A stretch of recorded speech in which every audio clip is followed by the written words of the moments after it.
bonjour. Bonjour. Merci infiniment d'avoir accepté de participer à cette série d'entretiens du projet Imagine. Ça s'appelle De l'intérieur. Est-ce que vous êtes prêt? Tout à fait, avec plaisir. Alors, Michel Viviorca, d'abord, je vais vous présenter. Vous êtes sociologue. De 2006 à 2010, vous avez été président de l'International Sociological Association. Vous êtes membre du conseil scientifique du European Research Council. Vous dirigez la revue Socio que vous avez fondée en 2013. D'ailleurs, j'en ai un exemplaire ici. C'était l'exemplaire qui était consacré à mai 68, un sujet qui vous est cher. Vous êtes membre de plusieurs comités de rédaction de revues internationales. Vos recherches font de vous un de nos plus grands spécialistes des mouvements sociaux, du terrorisme, du racisme, de l'antisémitisme et de la violence. Vous êtes l'auteur de nombreux ouvrages, dont plusieurs sont traduits en anglais et dans d'autres langues. Alors, j'ai justement à côté de moi un petit ouvrage que je conseille, que j'ai trouvé très très chouette, qui s'intitule Face au mal, le conflit sans la violence. Et ça, c'est un de vos sujets privilégiés. Alors, je trouve que c'est intéressant parce que c'est un petit livre très facile d'accès. J'en ai un autre ici, un petit peu plus difficile d'accès parce que bien plus épais, il faut bien le dire. Retour au sens pour en finir avec le déclinisme. Et évidemment, il y a de multiples ouvrages que je recommande pour les passionnés de sociologie. Ils ne s'embêteront pas. Vous êtes actuellement directeur d'études à l'École des hautes études en sciences sociales et vous êtes le président du directoire de la Fondation Maison des sciences de l'homme. Ouf! Alors Michel, lorsque j'ai mis au point cette série d'entretiens qui a pour but de décrypter la situation inédite à laquelle nous sommes tous confrontés, j'avoue que j'ai immédiatement pensé à vous parce qu'une chose m'a frappée, c'est la dénomination si particulière que nous avons été nombreux à découvrir, je pense, à l'occasion de cette épidémie. Je veux parler de la fameuse distanciation sociale. Pour ma part, je n'avais jamais entendu parler de cette expression. Et elle a, je trouve, un côté un peu barbare, ce qui finalement n'est pas étonnant puisqu'il s'agit d'un des gestes barrières qui nous sont imposés pour lutter contre la propagation du virus. Alors, qui mieux qu'un sociologue pour nous aider à mieux comprendre les conséquences de la mise en place du jour au lendemain, tout de même, à l'échelle planétaire, de ces gestes barrières tels que la distanciation sociale. En quoi est-ce que ces gestes barrières peuvent changer nos rapports sociaux? Cher Michel Viviorca. Bon, évidemment, les sociologues sont toujours critiques. Il ne faut pas l'être trop, mais il faut toujours l'être. Et donc, cette expression de distanciation sociale, en réalité, elle recouvre des réalités très, très différentes. Il y a des situations d'abord où elle est impossible. Si vous êtes en Inde en ce moment, que vous habitez dans un environnement très pauvre, où tout le monde est avec tout le monde, pensez bien que la distanciation sociale est impossible.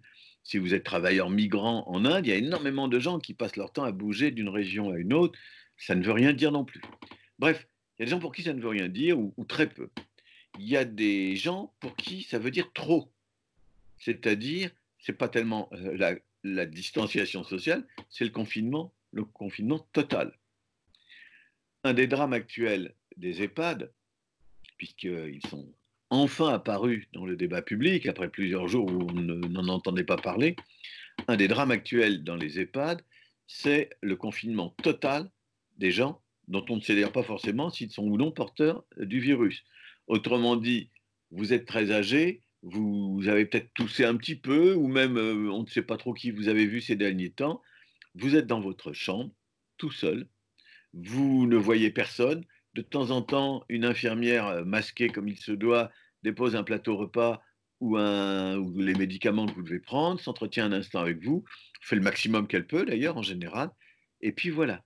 Vous n'avez plus accès à la télé parce que vous ne savez plus très bien la faire marcher, le téléphone non plus, les visites sont complètement interdites, et vous ne pouvez même plus socialiser avec d'autres dans l'établissement où vous êtes. Je connais des cas comme ça. Et donc, là, ce n'est pas de la distanciation sociale, c'est vraiment de la mise à distance totale. Et donc, le confinement, je prends des cas extrêmes, peut être plus ou moins fort, il peut être inexistant, il peut être une relégation absolue, et entre les deux, il y a toutes sortes de cas de figure. Alors, on a inventé, je ne connaissais pas l'expression, je vous le dis très simplement, on a inventé cette expression de distanciation sociale qui, en réalité, est une sorte de mot d'ordre pour essentiellement les circonstances dans lesquelles l'un ou l'autre est amené à croiser d'autres personnes. Parce qu'on travaille, parce qu'on se déplace, parce qu'on va faire des courses, parce qu'on va à la pharmacie, parce qu'on va régler des problèmes administratifs qui ne peuvent pas attendre, je sais pas, une déclaration de naissance par exemple. Donc là, l'idée de distanciation sociale, c'est l'idée qu'on se tient à 1 mètre ou 1,20 m de toute autre personne, que l'on ajoute à cela des barrières complémentaires, on se lave les mains le plus souvent possible, on ne touche pas des objets qui risquent d'avoir été touchés juste avant par des personnes contaminées, etc. Donc vous voyez, ça veut dire beaucoup de choses, distanciation sociale, et j'ai trouvé l'expression moi aussi un peu curieuse. Mais surtout au niveau de nos rapports sociaux, il est clair que nos rapports sociaux s'expriment par justement se tendre la main, se saluer, par souvent finalement les gestes du corps. Et donc si on élimine cela de la sphère de la société, est-ce que ça ne peut pas avoir des conséquences profondes sur nos rapports? Là aussi, il faut avoir une image globale des choses. Alors, je ne vais pas généraliser à la planète et je vais prendre des cas de figure plus limités. Mais nos rapports sont faits de on se serre la main, on s'embrasse, on a des gestes amicaux, on a des gestes tendres. La vie est faite de ces choses-là. Mais elle est faite aussi de certaines distances, de certains rites, et elle est faite de rythmes, pas seulement de rythmes qui font que on peut être très proche de quelqu'un à certains moments et beaucoup moins à d'autres moments. La crise a bousculé tout ça. Ça m'a rappelé à certains égards un aspect de cette question-là, ce que j'avais rencontré dans des enquêtes sociologiques en Lorraine au moment de la grande crise de la sidérurgie et où les hommes étaient licenciés. C'était un monde où le travail était masculin, dans les hauts fourneaux, dans la sidérurgie, vous pensez bien. Et donc c'était les hommes à l'usine et les femmes à la maison. Et un beau jour, on a dit c'est fini. Les hommes aussi à la maison. Eh bien, je peux vous dire que les femmes ne trouvaient pas ça formidable, ou pas toujours. Donc, pourquoi? Parce que la distanciation sociale, elle avait ses rythmes. On était ensemble à certains moments de la journée, mais il y avait des longs moments de la journée où on n'était pas du tout ensemble. Et donc, c'est tout ça qui est bouleversé. On annonce des divorces bien plus nombreux qu'avant. On annonce des violences domestiques, conjugales, bien plus nombreuses qu'avant. Là, on n'est pas du tout dans la distanciation sociale. Et donc, la distanciation sociale, elle se joue dans certains contextes, à certains moments. Et c'est vrai que des choses vont nous manquer dans la vie quotidienne. Tout ce que vous avez évoqué, c'est quand même, ça fait partie de notre culture que d'avoir ce minimum de contact de type physique. Mais il n'y a pas que ça. Le travail. On nous dit le télétravail. Mais le télétravail, tous les gens qui ont été au contact d'entreprises qui l'ont mis en place avant cette crise savent très bien que ça modifie l'organisation du travail. Si des gens sont en télétravail tout le temps, il n'y a plus de collectif. Il n'y a plus les réunions, il n'y a plus le moment où on croise les collègues à la cafétéria, même si on ne devrait pas forcément les croiser. Il n'y a plus, vous voyez, toute cette vie. Et donc, la distanciation sociale, là aussi, elle est une mise en cause de mode d'organisation du travail. Donc, c'est beaucoup de choses qui sont en train de se transformer. Je pense que dès que alors, de deux choses l'une, ou bien nous allons écarter assez nettement le spectre de cette épidémie, celle-là, et des suivantes, autrement dit, nous aurons un vaccin. Mais rien n'interdit d'imaginer d'autres scénarios où nous serons en permanence suspendus à des risques de ça va et ça vient, selon les saisons, selon les régions, selon les moments. Bon. Et donc là, si on doit vivre en permanence avec la hantise de l'épidémie, alors là, oui, les logiques que vous évoquez de distanciation sociale sont considérables. Mais si on a le sentiment que l'épidémie est vraiment très éloignée, je pense que nous retrouverons beaucoup de nos gestes amicaux, affectifs, parce que c'est la vie. Alors, je vous propose maintenant, cher Michel, d'aborder les conséquences économiques de la pandémie de Covid-19. Elles sont d'ores et déjà gigantesques, hein. Je vous propose de nous pencher surtout de manière plus spécifique sur la France. Avant que cette épidémie ne surgisse, notre pays était déjà traversé par de nombreux soubresauts, dont évidemment la fameuse crise des Gilets jaunes. Vous vous êtes beaucoup intéressé, Michel Viviorca, à ce mouvement social à la forme inédite, dont les revendications, pour faire simple, étaient essentiellement liées à un sentiment d'injustice. Les Gilets jaunes exprimaient une forme de ressentiment, une certaine amertume, liée notamment au manque de reconnaissance. Avec l'apparition du coronavirus, voici que les invisibles, toutes ces personnes qui exercent des métiers de l'ombre, souvent peu rémunérés, peu considérés, les personnels de santé bien sûr, mais aussi les caissiers des supermarchés, les routiers, les livreurs, les postiers, les éboueurs, on n'a jamais autant parlé d'eux. Donc ces invisibles sont non seulement devenus visibles, mais mieux que cela, ils sont désormais célébrés. À votre avis, est-ce que ça change la donne? Est-ce que c'est un bouleversement? Alors, vous avez raison de faire le lien entre les gilets jaunes et les professions, les catégories que vous venez d'évoquer. Vous auriez pu ajouter en plus que ce sont souvent des femmes qui travaillent dans ces métiers, donc pas tous, mais dans certains de ces métiers, en tout cas, certains services sont très féminins. Donc, vous avez raison, c'est très très important d'avoir ça en tête. Alors, une fois qu'on a dit ça, ce qui se passe, je suis un peu comme vous, réservé sur l'idée qu'on faut faire des héros de ces gens-là. Ce sont des gens qui méritent la reconnaissance. Je voudrais compléter un peu le paysage parce que je crois que tout ceci indique que nous devons absolument reconstruire une image réaliste de la vie collective. On a vu d'abord disparaître les ouvriers. En réalité, il reste encore 25 ou 28% d'ouvriers dans notre pays. Ils ont disparu au point que Marine Le Pen, quand elle voulait capter leur électorat, parlait des oubliés et des invisibles. Ça disait quelque chose de faux. Donc, on s'est en quelque sorte débarrassé de la classe ouvrière. C'est vrai que les ouvriers aujourd'hui ne travaillent plus dans des grandes forteresses ouvrières comme il y a encore il y a une cinquantaine d'années. Mais quand même, il y en a encore beaucoup.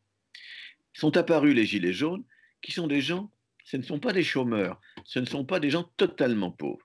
Ce sont des petites gens, et je le dis sans mépris bien sûr, ce sont des petites gens qui n'arrivent pas à joindre les deux bouts, qui ont souvent des problèmes de mobilité, doivent se déplacer, donc tout ce qui touche à l'automobile, au prix de l'essence, à la vitesse, est quelque chose qui les atteint tout de suite, personnellement. Souvent aussi qui vivent dans des régions plus ou moins désertifiées du point de vue des services publics. On a beaucoup dit qu'il y avait des gilets jaunes en nombre important sur ce qu'on a appelé la diagonale du vide, c'est-à-dire cette ligne géographique qui va du nord-est au sud-ouest, qui traverse le massif central, et dans lequel effectivement plein de petites villes ont perdu écoles, maternités, gare SNCF, bureaux de poste, etc. Et donc, ces gens-là, on s'aperçoit qu'ils sont vitaux, que non seulement ils sont vitaux, ces gens-là, il n'est pas question de leur faire du télétravail. Donc, vous voyez, on en parlait il y a un instant, il n'y a pas que le numérique. On est rentré pleinement dans l'ère du numérique, mais on s'aperçoit aussi qu'une société, ça n'est pas virtuel. Il faut aussi des gens pour travailler dans les supermarchés, pour transporter les marchandises dans des camions, etc. Et donc, on a découvert cette population mal payée, ignorée, je veux dire, on n'y prête pas attention. Alors, en faire des héros, c'est excessif, mais il faut avoir de l'admiration pour tous ces gens qui vont travailler alors que c'est risqué. C'est risqué. Et qu'il n'y a pas toujours les casques, le gel et tout ce qui rendrait, et la distance, et la non-manipulation de choses qui risquent de vous filer le virus. Donc, ça a été une étape importante. Mais il ne faut pas s'arrêter là. Parce que si on parle de gens admirables dans notre pays, on pense tout de suite à ceux qui, en ce moment, tous les jours, à 20 heures, se mettent à leur fenêtre pour acclamer ce monde des professions de santé.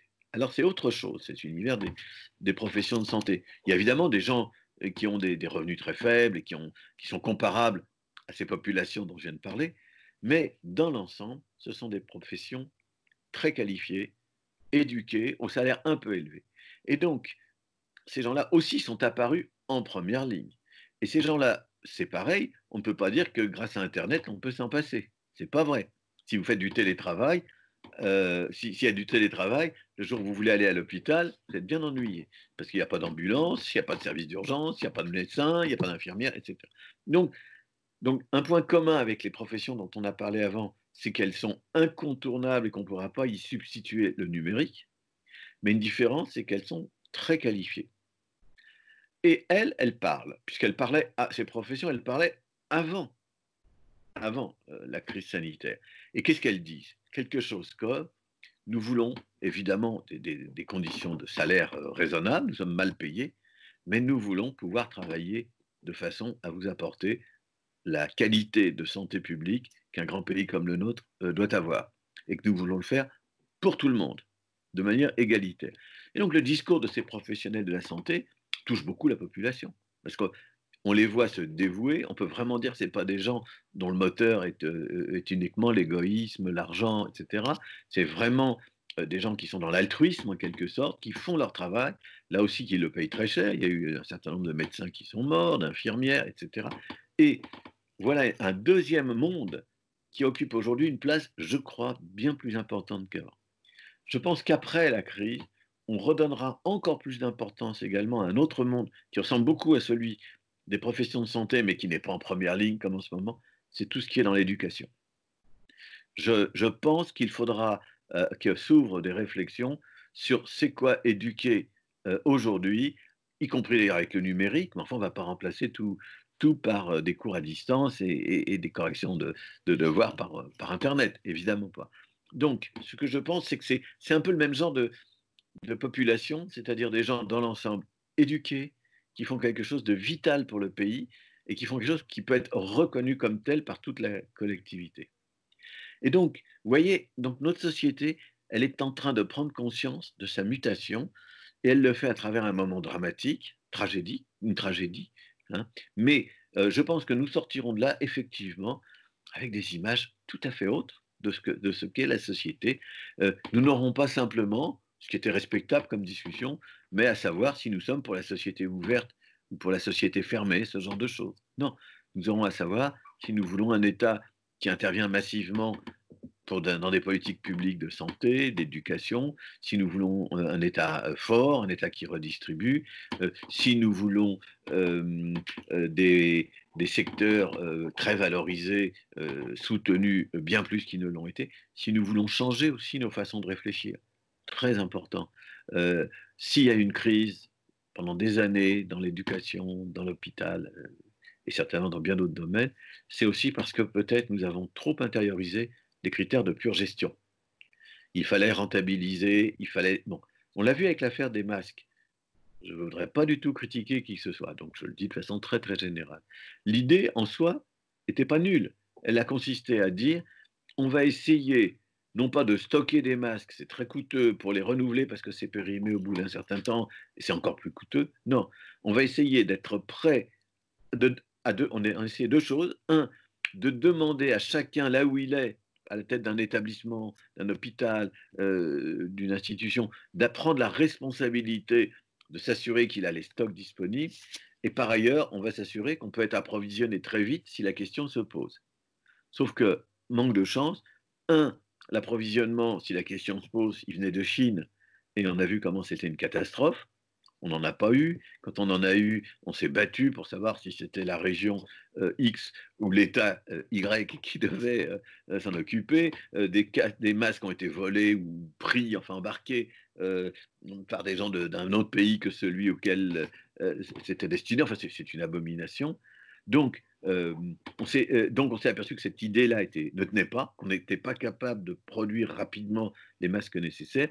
Et en ce qui concerne la responsabilité des hôpitaux, par exemple, on s'est aperçu que quand on dit à des institutions qui ont un budget limité, qu'est-ce qui vaut mieux acheter tel ou tel type de matériel ou stocker des masques parce que peut-être qu'un jour il y aura une épidémie, voilà. Donc ça devrait rester une responsabilité de l'État central, je pense, que de veiller à ça. Mais on découvre toutes ces choses-là, on en prend conscience et on se dit, on ne voudra plus cette politique qui ne tient pas compte de l'humain ou du social et qui, au nom d'une certaine rationalité, aboutit à des catastrophes.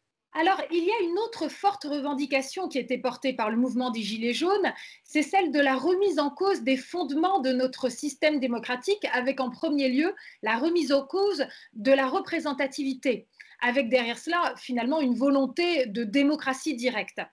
Or, ce que l'on constate actuellement, et on n'en est sans doute qu'au début, c'est que la crise du coronavirus risque bien de frapper de plein fouet la démocratie. Si je caricature, On a mis en place en quelques jours un régime de confinement policier assorti de lois d'exception. Le débat public est d'une certaine manière étouffé par cette urgence sanitaire et on nous promet pour la sortie, pour le déconfinement, des solutions de surveillance numérique de masse.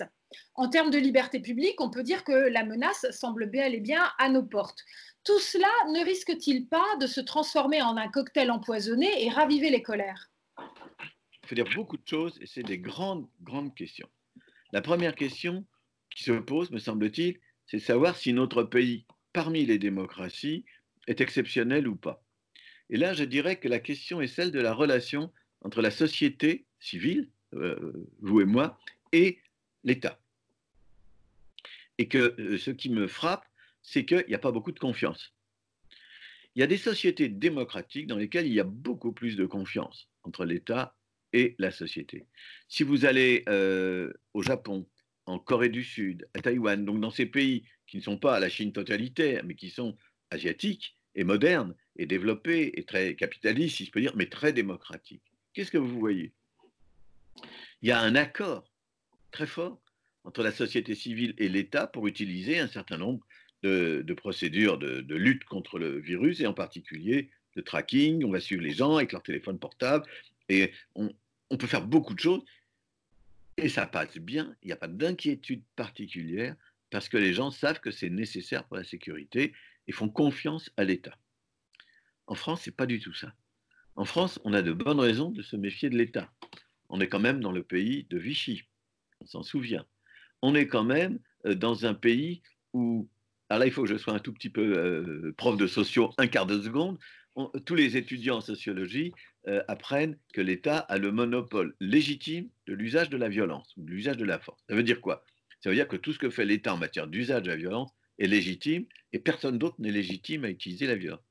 Mais puisque vous avez évoqué les gilets jaunes, l'État a perdu un peu de sa légitimité en basculant dans l'excès.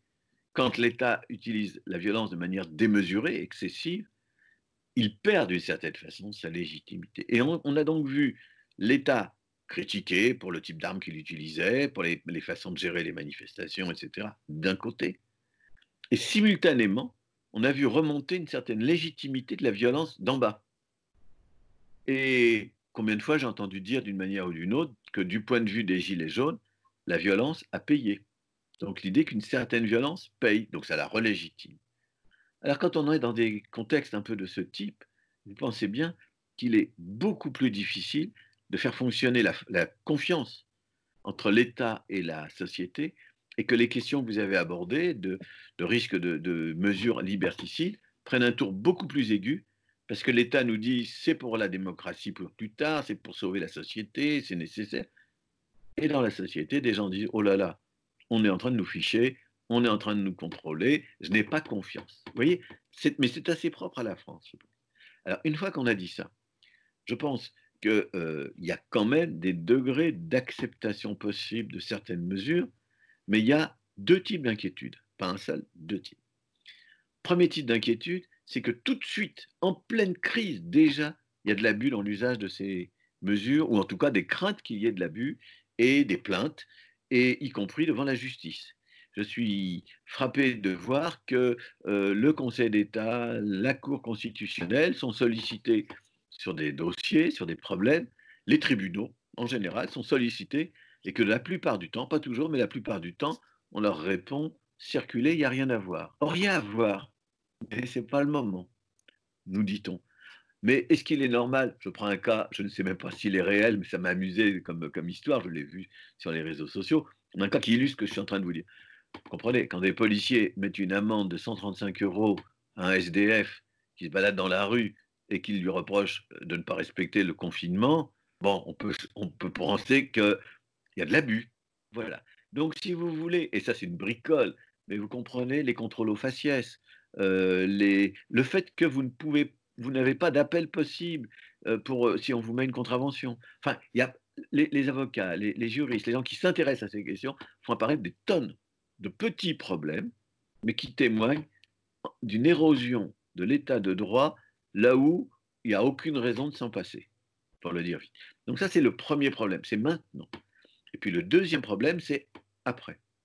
Après, on sait très bien que quand des mesures liberticides ont été prises dans un certain contexte, il est rare qu'on revienne complètement en arrière, c'est pas facile. On l'a vu récemment en France avec le terrorisme. Mesure d'exception, très bien, loi d'exception, parfait. Et puis au bout de 2 ans, c'est fini, l'état d'exception, enfin les mesures d'exception. Et qu'est-ce qui se passe? Eh bien, la loi intègre dans le droit ordinaire ce qui jusque-là était dans le droit d'exception. Et donc les gens se disent, et non, et je me pose moi-même ce genre de questions, est-ce qu'une fois que les services d'ordre, de sécurité auront appris à tracer tout le monde, à suivre tout le monde, à surveiller tout le monde, à connaître tous les déplacements des uns et des autres, est-ce que tout ça ne va pas fabriquer un monde orwellien, 1984, empire? C'est-à-dire, est-ce qu'on ne va pas être sous une surveillance totale comme en Chine? En Chine, tout le monde peut le savoir facilement, en Chine, c'est très intéressant d'ailleurs, parce que j'étudie beaucoup les questions de racisme. Pour un raciste, tous les Chinois se ressemblent. Mais on sait très bien qu'au contraire, non seulement tous les Chinois ne se ressemblent pas, mais que les techniques de reconnaissance faciale sont tellement éprouvées en Chine qu'on vous repère, on repère avec ces techniques, on sait qui vous êtes, et si vous avez eu le malheur de faire quelque chose qui ne plaît pas au régime, c'est aussitôt balancé un peu partout et votre existence devient un cauchemar. Donc, c'est ça dont les gens ont peur. Et donc, s'habituer à utiliser des technologies de tracking, c'est peut-être ouvrir la porte à des horreurs. Donc, voilà le genre de questions. Donc le vrai enjeu n'est pas d'opposer la France démocratique et la Chine totalitaire. Il faut le faire, bien sûr. C'est pas ça. La vraie question, c'est en tant que démocratie, est-ce que nous aurons les moyens d'éviter les dérives actuelles et, pire encore, les dérives à venir qu'implique tout ce recours à des procédures qui, quand même, affaiblissent la démocratie, minimisent l'état de droit. C'est ça l'enjeu pour moi du débat. Alors du coup, Michel, je me dis que vous venez de me tendre la perche d'une certaine manière pour juste creuser un tout petit peu cette histoire autour de la surveillance massive qui passe par le numérique et notamment l'exemple chinois qui effectivement a carrément mis en place en fait un système de points d'évaluation du comportement social de chacun de ses citoyens. Alors il faut savoir qu'il y a, je crois, je ne sais pas combien de dizaines de millions de caméras dans tout le pays et effectivement du coup avec la reconnaissance faciale, on sait exactement ce que vous faites, à quel moment vous le faites, où vous le faites. Et donc, ils utilisent véritablement le big data, les mégadonnées, la gestion des mégadonnées. Et donc, ils ont mis au plan un système de points sociaux.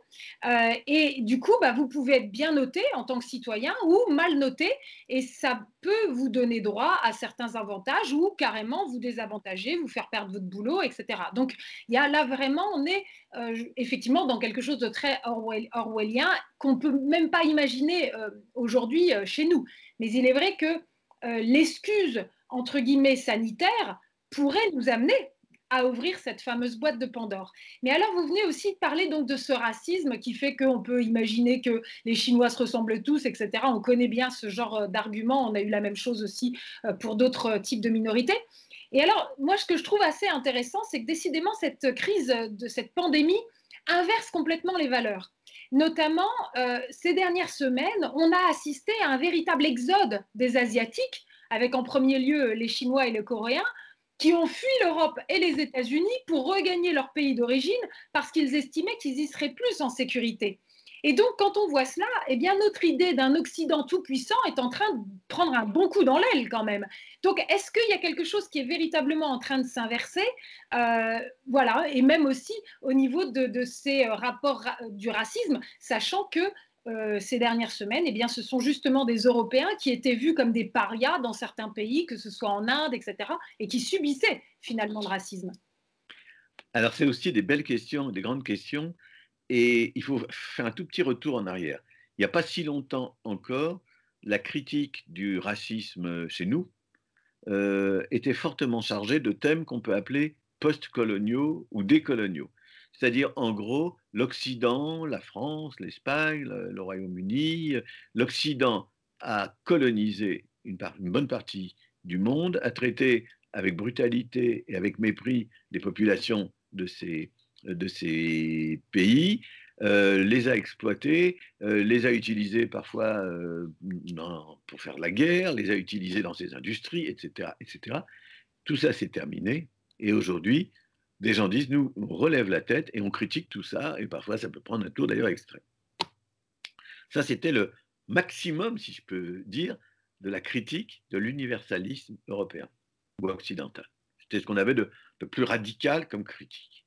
Et ce que vous décrivez là, c'est autre chose. C'est un pas vraiment de plus. C'est arrêter de vous croire le centre du monde. Arrêtez de croire que le message que vous nous envoyez est un message universel qui amène des idées de progrès, d'émancipation, de liberté, d'égalité. C'est pas du tout ça. Nous, on vous dit, chez nous, c'est mieux. On sera plus en sécurité, on vivra mieux et on ne sera pas en plus soumis au racisme qui se développe. Alors, c'est très, très important ce point parce que c'est une sorte de retournement, de renversement. Et c'est ce renversement qui explique une des choses qui m'a frappé, peut-être. Et donc, j'élargis un peu l'espace de la discussion. J'ai été frappé de la question, je me suis posé la question suivante. Je me suis dit, mais laissons de côté la Chine encore que, mais laissons de côté la Chine, regardons les démocraties en Asie quand elles sont dynamiques. Je ne parle pas de l'Inde, je ne parle pas des pays qui ont d'énormes difficultés. Mais disons, pour aller vite, Japon, Taïwan, Corée du Sud, Singapour, même si c'est semi-démocratique, enfin bon, reprenons ces pays. Qu'est-ce qui fait qu'ils résistent apparemment tellement mieux au virus? Alors, il y a des gens qui amènent des explications génétiques. Moi, je résiste toujours beaucoup à ça, mais enfin, peut-être que dans l'histoire des migrations, des gènes se sont baladés d'une certaine façon dans certains pays du monde et d'une autre façon dans d'autres pays du monde. Enfin, c'est quand même pas très satisfaisant parce que il y a 50 ans, on n'aurait jamais expliqué les choses de la même manière avec les mêmes gènes. Donc, ce déterminisme-là n'est quand même pas très opérant. D'autres disent non, il faut tout analyser en termes de culture politique. Après tout, Confucius, les modes de pensée très collectifs, finalement, ont habitué ces pays et ces peuples à respecter l'idée de collectivité beaucoup plus qu'ailleurs, ce genre de choses. Mais après tout, là aussi, on aurait dit la même chose il y a 50 ans ou il y a 100 ans. Donc ça ne me suffit pas comme explication. Et j'ai réfléchi et je me suis dit qu'un des aspects importants qui nous différencie, nous autres, Français, Européens, peut-être Américains du Nord, de cette Asie dynamique, je crois, c'est la confiance dans l'avenir. C'est-à-dire, j'explique les choses non pas par le passé, mais plutôt par le regard sur l'avenir. Chaque fois que je suis allé en Asie, j'ai été frappé de voir à quel point on avait confiance dans l'idée de progrès. On avait confiance dans l'idée que demain serait meilleur qu'aujourd'hui, qu'on allait monter socialement. J'ai un souvenir de la Corée du Sud. La dernière fois où j'y suis allé, à plusieurs reprises, les gens faisaient des conférences, je ne sais plus trop sur quel sujet, mais les gens venaient me voir en me disant, est-ce que vous pouvez nous expliquer ce que c'est que la démocratie? Parce que nous voulons la démocratie. Donc, ils voulaient introduire plus de démocratie. Ils voulaient réfléchir à cette question.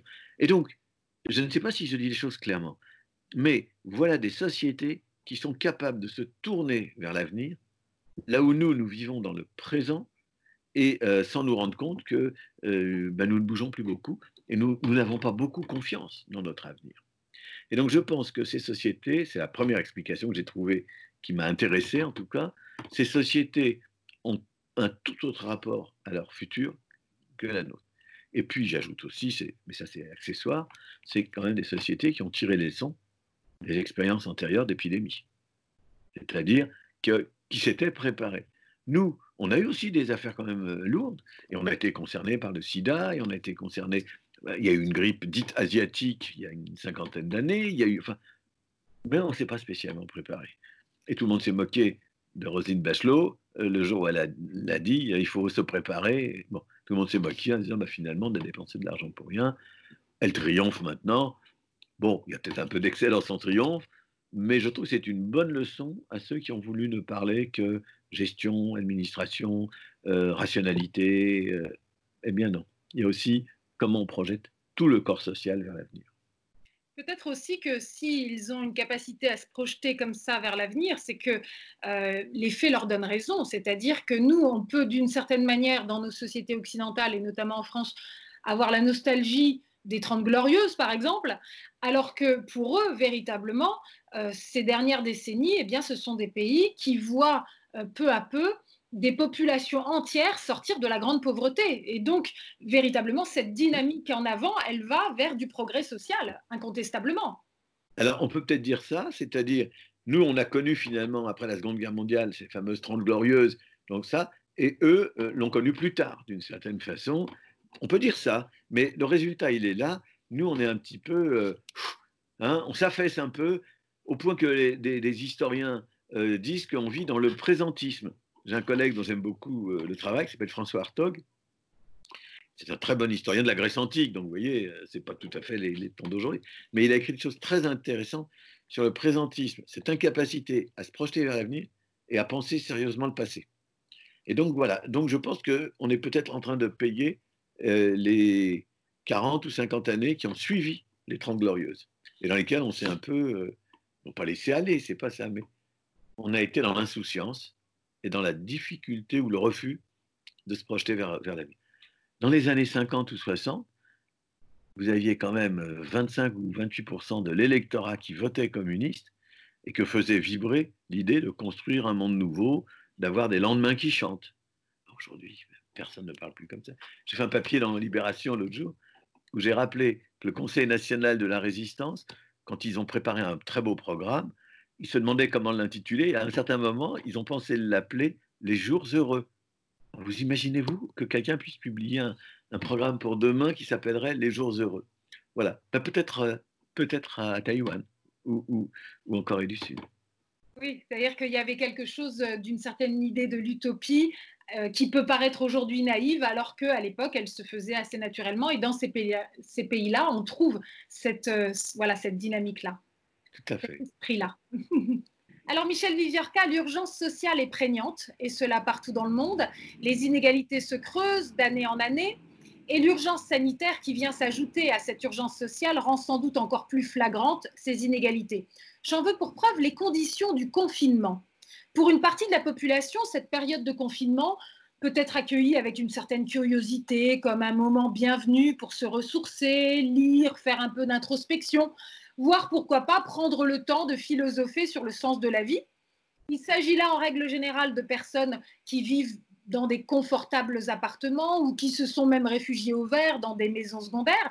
Et puis il y a de l'autre côté les familles modestes pour lesquelles ce confinement peut devenir un véritable cauchemar, entassées qu'elles sont dans des espaces étroits avec soit l'angoisse du chômage, soit l'obligation d'aller au travail malgré la crainte de la contamination, car ce sont souvent ces mêmes familles qui font ces fameux boulots de l'ombre qui sont au front en ce moment. À votre avis, Michel Viviorca, est-ce que cette crise du Covid-19 ne risquerait pas de fracturer encore plus nos sociétés et accentuer les effets de classe, avec à la clé une montée probable de la violence? Alors, il faut séparer les questions. La nature des processus sociaux que vous venez d'évoquer et la façon dont ils se traduiront ou non dans l'espace public, en violence ou en autre chose. C'est pour moi deux problèmes qu'il faut séparer. Si je prends le premier problème, oui, cette crise sanitaire exacerbe les inégalités, les rend encore plus visibles et encore plus intolérables, encore plus injustes. Et il faut le dire très très nettement, et nous donne à voir la société telle qu'elle est, et non pas simplement dans ces images un peu trop générales, le centre et la périphérie, la société ouverte, la société fermée. Tout ça, c'est des idées intéressantes, mais aujourd'hui, on est dans du dur, si je peux dire. On est vraiment dans un moment historique où on voit qu'il faut parler des gens concrètement, de leurs difficultés, de leurs espoirs aussi. Bon.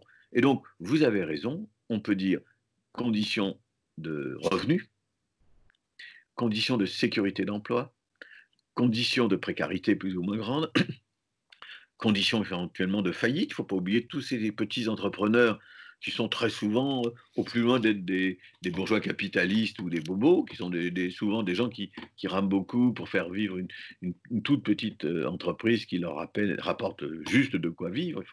C'est aussi ça très souvent. Donc, on voit comme ça, c'est des mondes sociaux réels apparaître, est soumis à des risques qui ne sont pas les mêmes pour tout le monde, c'est une injustice, à des difficultés à vivre, donc comme vous l'avez dit, dans le logement, dans le travail, dans l'emploi, dans la capacité ultérieure à se relancer. Tout ça va être extrêmement marqué et va renforcer les injustices, les inégalités, y compris les inégalités numériques. Parce que vous et moi, on a su mettre Skype, prendre le temps de discuter, être tranquillement installés chacun chez soi pour un échange paisible et harmonieux. Si vous habitez, vous l'avez très bien laissé entendre, si vous habitez dans un environnement difficile, que vous avez 4 enfants dans un tout petit appartement, que les enfants ne sont pas à l'école comme ils devraient l'être, ni dans la rue comme ils le sont souvent à d'autres moments, mais chez vous, c'est pas du tout la même chose. Et peut-être qu'en plus, vous n'avez pas Internet, ou vous n'avez que dans des très mauvaises conditions, et que vous n'avez pas l'ordinateur et l'accès, la connaissance même technique pour... Voilà. Donc, il y a des injustices, qui sont aussi des injustices et des problèmes de génération. C'est très important de distinguer les générations dans ces questions-là, même si les choses devraient être plus nuancées que ce que je suis en train de dire. Mais enfin, quand même, si vous êtes très, très, très âgé, vous n'existez pas. Hein, on vous laisse confiné dans votre EHPAD. Si vous êtes un peu moins âgé, on vous dit que vous êtes un problème et que le confinement, pour vous, risque de durer beaucoup plus longtemps et que s'il ne dure pas plus longtemps, vous courez des risques et on vous en fait courir. Enfin bref, on continuera à vous traiter moins bien. Ça avait commencé avec un certain nombre de mesures sur les retraites, la CSG, etc. Mais je crois qu'il y a, pour cette catégorie, 65, 75, 80 ans. Et puis, les jeunes générations, elles ne sont pas toutes pareilles non plus, évidemment. Donc, oui, vous avez raison, il va y avoir des inégalités, des injustices, et donc aussi des gens qui voudront réagir. C'est là, j'en arrive au deuxième volet de votre question. On ne passe pas directement d'une situation d'injustice, d'inégalité, à une contestation d'un type ou d'un autre. D'abord, dans certains cas, il se passe le contraire. Au lieu de vous mobiliser, ça vous démobilise. Vous êtes affaissé. Les sociologues, je cite rarement des livres, donc je ne vais pas vous être trop lourdingue, hein, mais quand même, de temps en temps, il faut le faire. Il y a un livre très classique qui s'appelle Les chômeurs de Marienthal. Alors voilà, Marienthal, c'est une petite ville en Autriche, on doit être en 1930, et la seule industrie importante qui fait vivre toute cette petite ville ferme, parce que c'est la grande crise. Eh bien, il y a toute une équipe de sociologues qui est allée étudier ce qui se passe dans ce cas-là, dans un premier temps, et c'est ça qu'ils ont étudié, c'est l'affaissement, c'est le découragement, c'est les gens qui restent, qui bougent plus de chez eux, c'est le suicide, c'est l'alcoolisme, enfin, c'est pas du tout l'action. Et puis 3-4 ans plus tard viendra Hitler, et alors là, ça prendra un autre tour. Pourquoi je vous dis ça? Parce que nous aurons des conduites très diversifiées.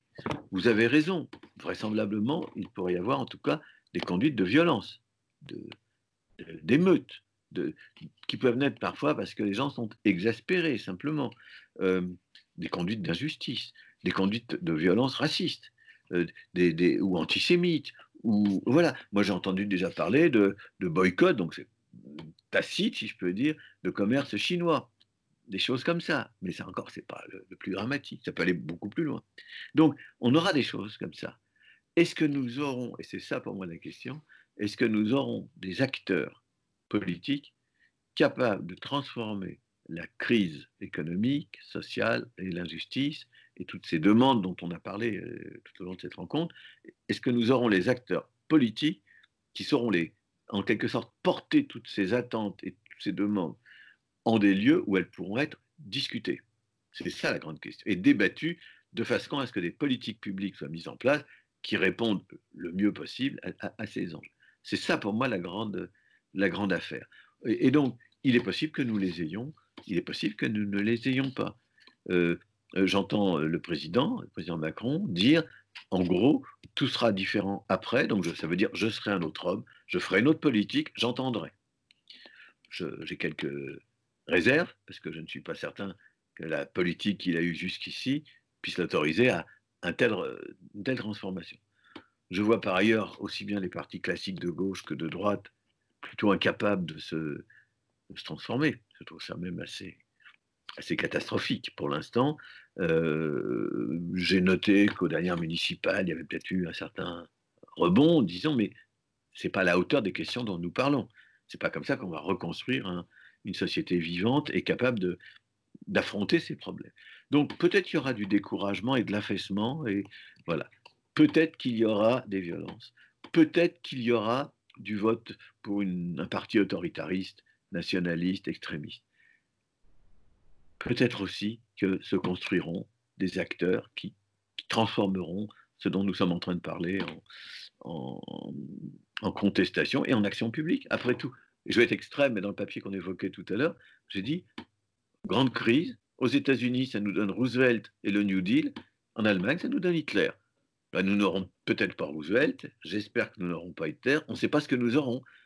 Mais il y aura du changement politique qui sera fonction de la capacité à entendre toutes ces demandes sociales dont on vient de parler. Alors là encore, je vais essayer d'aller dans la continuité de ce que vous venez de dire, Michel, puisque effectivement, tout ce qui est en train de se passer peut aider les nationalistes à retomber sur leurs fondamentaux. Hein. Et donc, c'est vrai que un autre fait s'est retrouvé exposé au grand jour par cette épidémie, c'est la dépendance excessive de nos économies occidentales à la Chine. Or, cette inquiétude est partagée depuis des décennies et de manière étonnante par deux camps radicalement opposés. D'un côté, il y a la gauche altermondialiste, anticapitaliste, qui dénonce les dérives de la mondialisation libérale, et de l'autre côté, il y a l'extrême droite, qui, elle, prône la fermeture des frontières et le rejet de l'immigration. Ceci remet donc sur le devant de la scène la question des frontières. Alors, juste tout de même, quand même, pour préciser les choses, hein, pour la gauche, il s'agit de favoriser une relocalisation solidaire, écologique et sociale. C'est donc la circulation des biens et des capitaux qui est remise en cause, en gros, les flux de marchandises, hein, pour faire simple, alors que pour l'extrême droite, c'est bel et bien la liberté de circulation des personnes qui est visée. Derrière ces orientations idéologiques, est-ce que ce qui se joue ne serait pas tout bonnement une compétition, celle de l'incarnation de l'alternative au néolibéralisme? Je pense que aussi bien la gauche nationale, la gauche populiste, disons, dont vous venez de parler, que l'extrême droite, dont vous venez de parler aussi, n'apporte pas la seule alternative possible et souhaitable à ce néolibéralisme. Et je pense même que la réflexion, celle en tout cas à laquelle j'aimerais comment dirais-je, celle dont je me sens proche, je ne suis pas sûr de pouvoir y apporter grand-chose, mais en tout cas celle dont je me sens proche, c'est celle qui dit il ne s'agit pas du tout d'en finir avec la mondialisation, il s'agit de la réguler, de la contrôler et de la renforcer dans les domaines où elle est particulièrement utile. Je vous donne un exemple qui est ce que nous vivons en ce moment, la science, la médecine. Il y a évidemment des mesures, d'abord nationales. Bon. Il y a ensuite des efforts pour faire de la solidarité internationale. Je dirais même des échanges internationaux. Bon, bien sûr. Et l'Europe n'est quand même pas totalement nulle, même si on est déçu dans l'ensemble. Et puis il y a enfin quelque chose qui est bien plus important et bien plus intéressant, qui est la globalisation, pas l'internationalisation. La globalisation de la production et de la diffusion des connaissances. Qu'est-ce que je veux dire par là en disant globalisation? Globalisation, ça veut dire, vous avez des équipes scientifiques, il y en a une à Mannheim en Allemagne, il y en a une autre à Tokyo, il y en a une autre à Buenos Aires, il y en a deux à Marseille, etc. Il y en a un peu partout dans le monde qui travaillent sur tel ou tel sujet, peu importe lequel. Ces équipes savent pratiquement en temps réel les résultats de chacune d'entre elles. Elles échangent. Vous savez qu'aujourd'hui, la science retrouve ce qu'elle avait perdu, c'est-à-dire la capacité des savants, des scientifiques, de communiquer entre eux directement, rapidement, efficacement. Ça a été le principe de fonctionnement de la vie scientifique, intellectuelle, à partir du XVIe ou du XVIIe siècle. On oublie à quel point les lettrés, les scientifiques, enfin, les gens qui produisaient des idées ou des savoirs, étaient en relation mondiale entre eux. Eh bien, la science moderne, la science médicale, elle progresse comme ça. Vous entendez, on entend ça à la télé le soir, hein, on entend, écoutez, il y a un essai qui est fait simultanément dans telle ville et telle ville, à l'échelle de l'Europe, ou parfois même à l'échelle du monde. Là, on n'est plus dans de l'international, on est dans du global. C'est-à-dire que le fonctionnement est global. Il n'est pas que ça. Et donc ça, c'est la bonne mondialisation. Donc, il y a la mondialisation économique, j'y arrive, mais vous voyez qu'il y a aussi la mondialisation scientifique, la mondialisation religieuse, peut-être qu'il y en a encore d'autres, et ça me semble important de le dire, parce que dans tous les cas, la pire des choses, c'est le repli sur soi. Mais l'ouverture sans régulation, sans instance qui s'assure que les choses se passent convenablement, c'est aussi une catastrophe. Et donc, j'espère qu'on aura non pas à choisir entre la mondialisation heureuse d'Alain Minc, qui a une vingtaine d'années, qui était une mondialisation néolibérale, point final, et la fermeture sur soi-même, qu'elle soit promue dans un camp ou dans un autre, mais qu'on aura comme des perspectives, avec même plusieurs types de positionnements possibles, sur une mondialisation régulée, contrôlée, et qui ne laisse pas se déployer des logiques d'injustice et d'inégalité. Alors, c'est dit de façon un peu générale, mais je vous donne un exemple très concret. Je pense que, je prends les masques, puisqu'on ne parle que de ça depuis un bon moment, la fabrication des masques, je trouve que ce qui s'est passé a été catastrophique. On pourrait très bien imaginer d'abord des productions locales, une capacité locale de production de masques, mais on pourrait aussi imaginer des capacités plus globales de construire des dispositifs qui permettent d'organiser globalement la réponse à une épidémie comme celle-là, sans pour autant être dans la catastrophe. On est justement à un moment crucial pour les trois grandes religions monothéistes. C'est la Pâque juive, Pessa, la Pâque chrétienne, qui célèbre la résurrection du Christ. C'est le moment le plus important pour les chrétiens après Noël. Et dans quelques jours, le 23 avril prochain, commencera le Ramadan. Or, confinement oblige, tous les lieux de culte sont fermés. Et de même, alors que le nombre de décès ne cesse d'augmenter, eh bien, les familles endeuillées ne peuvent pas honorer leurs morts comme elles le souhaiteraient. Et donc, en tant que sociologue, vous savez à quel point les rituels sont importants, Michel Viviorca. Ne craignez-vous pas que ces obstacles ajoutent au traumatisme collectif? Bien entendu, vous avez raison. Nous avons besoin de pouvoir, quand nous sommes croyants, de pouvoir pratiquer notre religion. La question est de savoir jusqu'à quel point cette pratique de la religion, ces rituels peuvent être, comment dire, supérieurs à ce que nous demande l'État, dans un pays comme la France, l'État républicain, comme exigence vitale pour la survie de notre pays, pour le dire vite. Et donc, il y a un choc. Ce choc, c'est le choc de la raison contre le choc de la foi et des convictions. C'est pas facile de trancher. Il y a des gens qui tranchent de façon radicale d'un côté ou de l'autre. Il y a des gens aussi qui sont pour moi très admirables, qui essaient de trouver des solutions. Parce qu'il existe des solutions. J'ai vu un prêtre à la télévision fonctionner par Skype. Bon, très bien, c'est mieux que rien. On peut imaginer, plutôt que la simple interdiction de certaines choses, des modes de réunion, effectivement, avec en recourant au numérique. Il y a des technologies, Skype, Zoom, enfin, il y en a énormément, il y a beaucoup d'applications.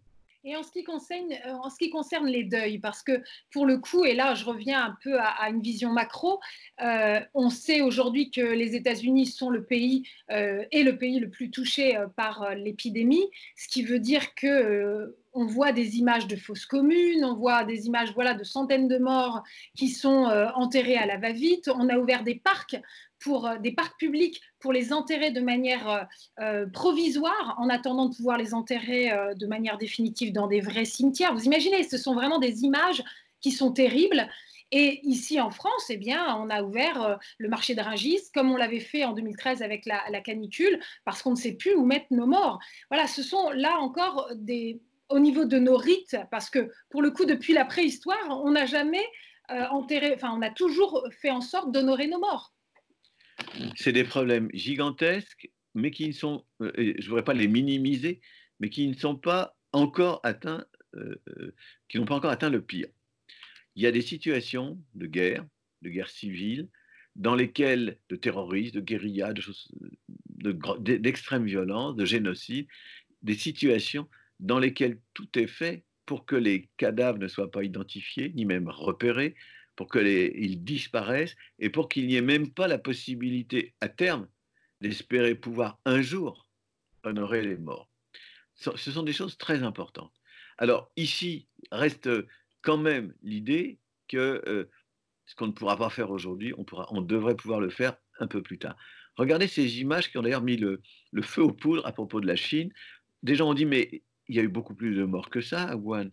Et on dit: «Et qu'est-ce qui vous fait dire ça?» Ben, regardez le nombre de personnes, dès qu'on a ouvert la possibilité d'aller honorer les morts, regardez le nombre de personnes qui sont allées honorer leurs morts, qu'ils n'avaient pas pu faire jusque-là. Et on a vu des images de cimetières avec beaucoup de monde. Et donc, on va différer. C'est mal, je suis tout à fait d'accord avec vous, c'est poignant. Pour moi, ce qui est peut-être encore plus poignant, c'est qu'on ne peut pas accompagner les mourants, en particulier dans les EHPAD.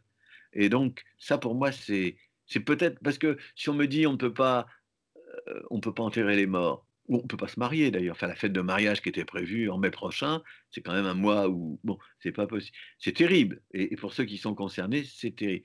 Mais si on me dit, tu pourras dans 3 mois aller honorer vraiment tes morts, c'est moins dramatique que, pour moi, que de ne pas avoir pu accompagner les mourants. Or, c'est ça dont je trouve aussi, on est privé. C'est pas un rituel vraiment, mais ça n'en est pas très très loin. D'ailleurs, aujourd'hui, dans certains cas, le prêtre a le droit de venir, mais pas plus de 2 ou 3 minutes pour l'extrême onction, des choses comme ça. C'est très très important. Et moi, voilà, j'ai le cœur vraiment meurtri, hein, à l'idée de ne pas pouvoir accompagner les mourants qui me sont proches. Euh, L'enterrement, c'est autre chose, c'est important, ça aura lieu. Enfin, espérons-le, la France reste un pays civilisé. Alors, ce qui serait terrible, c'est que l'affaire prenne une telle proportion, que ce soit la fosse commune, qu'on ne sache pas où est tel ou tel cercueil. Alors là, on rentrerait dans des choses gravissimes. On n'en est pas là. Il y a des choses quand même ennuyeuses. J'ai vu qu'il y avait du business autour de tout ça. Là encore, ça rend les choses un peu sordides. Mais voilà, donc c'est très grave. On n'est pas dans l'impossibilité absolue, on est dans l'impossibilité relative d'honorer nos morts. Donc ça, je ne dis pas que ça répond au problème, enfin ça évite le pire. Alors face au désastre, il y a une chose qui donne énormément d'espoir, ce sont toutes ces bonnes volontés qui se révèlent dans des actions multiples de solidarité. Et face au désir des citoyens de pouvoir s'engager, le gouvernement a créé une plateforme numérique justement pour coordonner toutes ces bonnes volontés. Ça s'appelle jeveuxaider.gouv.fr. Et en quelques jours à peine, ce sont des dizaines de milliers de bénévoles qui se sont inscrits. Quel regard portez-vous sur l'expression de cette solidarité, Michel? Alors, on est dans un pays où le meilleur existe et pas seulement le pire. Donc oublions le pire, les dénonciations, les haines, les passions tristes, comme disait Spinoza, titre du livre de mon ami sociologue François Dubet, pour rendre compte justement de tout ce qui est négatif dans notre vie collective. Non, il y a aussi du meilleur. Il y a de la solidarité et cette solidarité demande à être employée. Alors, ce qui est très intéressant, c'est que l'État apporte ici son aide. Il apporte son aide. Je l'ai vu à propos de l'agriculture, c'était très intéressant. Le ministre de l'Agriculture qui fait savoir que l'agriculture, comme on dit souvent, manque de bras, et des dizaines de milliers de personnes ont dit, moi j'y vais. Donc il y a de la solidarité. Il y a le désir de faire quelque chose de concret, de s'engager. Tout ceci sur fond de valeurs humanitaires, de valeurs d'ouverture d'esprit, de désir aussi d'être avec d'autres, d'être utile, et tout ceci au plus loin des partis politiques. Et c'est ça qui me frappe. C'est-à-dire que cette solidarité, c'est une modalité concrète d'action quand il n'y a pas d'action politique, de transformation possible. Et donc, je ne dis pas du tout que les mêmes feraient de la politique s'il y en avait, ou s'ils pouvaient en faire. Mais je dis que cette solidarité est d'autant plus impressionnante qu'elle vient s'exprimer dans une situation de, je dirais pas de vide politique, il ne faut pas exagérer, mais enfin quand même de manque, de déficit de politique. Donc ça, c'est très très positif. Est-ce que c'est efficace? D'une certaine façon, oui. En tout cas, c'est important parce que ça donne une autre image à nous-mêmes de ce que peut être notre pays. En même temps, on voit très bien que ça ne nous aide pas à nous projeter vers l'avenir. Ça nous aide à supporter le présent. C'est pas comme ça que nous construirons l'avenir, mais nous savons que nous pouvons nous appuyer sur des gens, enfin, ceux qui voudront construire ce pays plus tard, pourront s'appuyer sur des gens de bonne volonté, sur des gens qui ont de l'ingéniosité aussi. J'ai entendu des gens qui inventent des façons de fabriquer des masques assez drôles ou assez originales, et sur aussi l'idée que l'action concrète auprès de son voisin, c'est important. Dans un pays qui s'est déconfessionnalisé, qui est quand même beaucoup moins catholique qu'avant, eh bien cette sensibilité humaniste, ce désir de bien faire n'a pas disparu. Et donc, il n'y a pas que l'égoïsme dont on nous parle tant quand il est question d'individualisme. Puis je suis assez frappée par ce que vous venez de dire par rapport au fait que ce soit en dehors des partis politiques. C'est vrai aussi que je pense qu'il y a une certaine décence, c'est-à-dire que récupérer politiquement une telle tragédie, ce serait vraiment très très mal pris finalement quelque part. Il y a quelque chose de spontané qui naît dans la société tout simplement. Moi, je crois que l'heure n'est pas aux forces politiques, sinon à la préparation de forces politiques. Mais ça, c'est autre chose. Mais l'heure n'est pas à des engagements et des embrigadements politiques. Personne, me semble-t-il, ne peut raisonnablement penser qu'en rejoignant tel ou tel parti maintenant, il va aider notre pays à s'en sortir.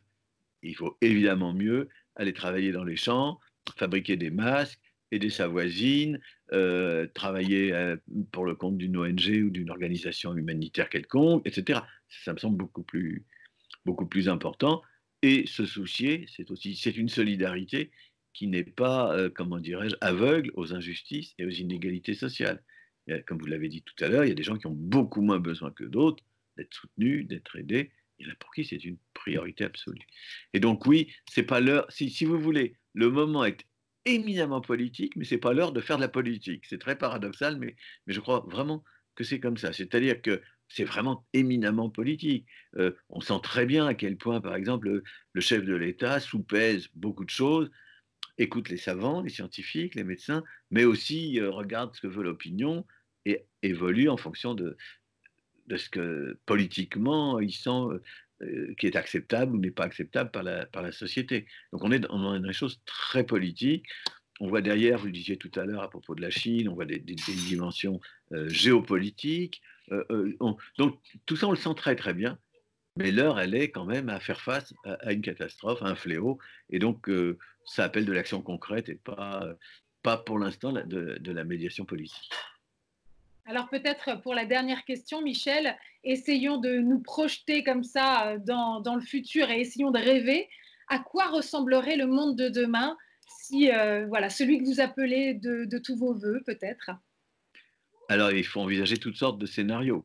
Les scénarios, pour moi, les pires, c'est évidemment le passage à un régime purement autoritaire.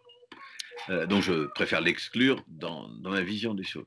Je crois que nous aurons surtout à choisir entre des logiques plutôt de fermeture, de type Brexit, si vous voulez, et des logiques dans lesquelles nous continuons à vouloir construire l'Europe, nous voulons continuer à être ouverts au monde, mais pas n'importe comment.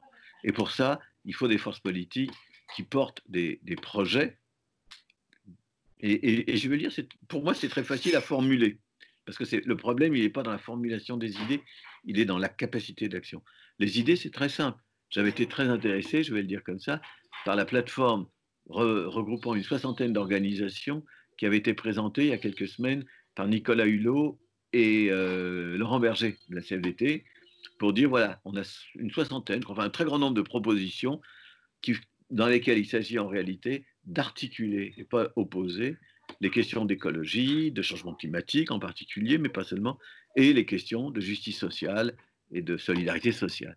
Eh bien, pour moi, ce que j'attends, c'est des programmes politiques de ce type, mais il faut des gens pour les porter. Qui va pouvoir les porter? La seule force que je ne crois pas totalement décomposée aujourd'hui, de ce point de vue-là en France, c'est l'écologie politique. Je pense que la gauche classique aura beaucoup de mal à se reconstituer, que la droite classique, c'est la même chose. Et donc, est-ce qu'il va se mettre en place des logiques de construction politique dans lesquelles, disons, des gens qui incarnent plutôt des thèmes sociaux et des gens qui incarnent plutôt des thèmes écologiques seront capables d'articuler leurs efforts?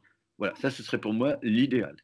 Mais je ne suis pas fortement optimiste, pour le dire comme ça, parce que je ne vois pas vraiment bouger les choses. Un grand merci, cher Michel Viviorca, d'avoir accordé cet entretien au projet Imagine. Je sais que vous avez un ouvrage qui vient de sortir à la mi-mars à peine. Ça s'intitule Pour une démocratie de combat. Est-ce que vous l'avez? Est-ce que vous pouvez nous le montrer? Je vais faire ma publicité à quart de seconde. Voilà, je vous le fais voir. Je ne sais pas si on le voit bien, si on le voit bien sur vos. Voilà, Pour une démocratie de combat, c'est sorti chez Robert Laffont. Prenez bien soin de vous, cher Michel. Merci. vous aussi, et que Imagine fasse partie de ces forces qui témoignent de la solidarité aujourd'hui et de la capacité à construire un bel avenir. Merci. C'était De Merci. l'intérieur avec Michel Viviorca. Merci beaucoup.